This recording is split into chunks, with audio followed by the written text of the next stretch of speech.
What's up YouTube, Capital G here, looking at the final piece of support for Skyfang Brigade coming out in Dark Sabers, and I have to say that this is actually a pleasant surprise. If you guys remember when I broke down the Skyfang Brigade archetype, or at least, all the cards that we knew at the time, it seemed like the monsters themselves were perfectly fine. You had a little bit of negation, they obviously had swarm ability. I said it reminded me a lot of like Yosenjus, and they could be very aggressive, summon 3-4 monsters on the board relatively easily. The problem with Skyfang Brigade, in my opinion, was the spells and traps were just incompetent. They were completely terrible. In fact, I would say that the field spell was arguably unplayable. I mean, it has a built-in rota, but it makes you skip your draw phase, and it can't even be used the turn that you activate it. Like, what the fuck? Who wants to actually play that?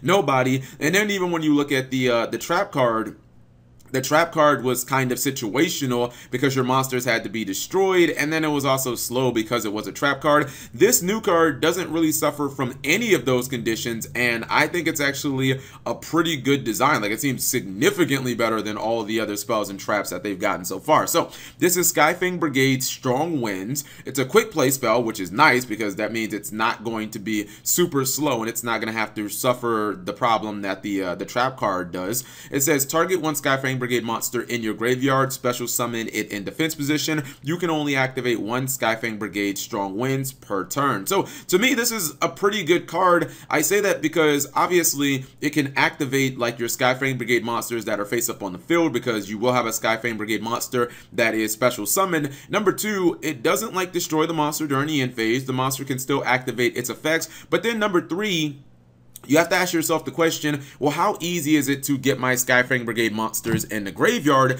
And if you look at a good portion of them, especially the guys that have the, the negation effects like Laharl, the real big boss monster, where he can negate monster effects. If you look at Wiz, she's the one that negates spells and traps. Like, they all require you to discard a Skyfang Brigade card. So seems very easy to get these cards in the graveyard. There's even been new ones like Helmer, which is a card when a Skyfang Brigade monster is special summoned, it lets you discard a card and then draw a card. So that can be another way of getting it into the graveyard. Now, to me, this card would have been absolute perfection. Like, it would have been the absolute epitome of amazing card design if it would have summoned the monster in attack mode. Then you would have seen, like, this deck would have had crazy OTK potential. That's the only thing that I think Konami was fearing there. I think Konami was like, look, if we give this deck, a quick play Monster Reborn that lets them also attack and activate their effects, this deck might be, like, it might be able to one-shot a little too easily. That's the only thing that I can see where it's a downside to this card. But overall, I think that this is a very good card design, and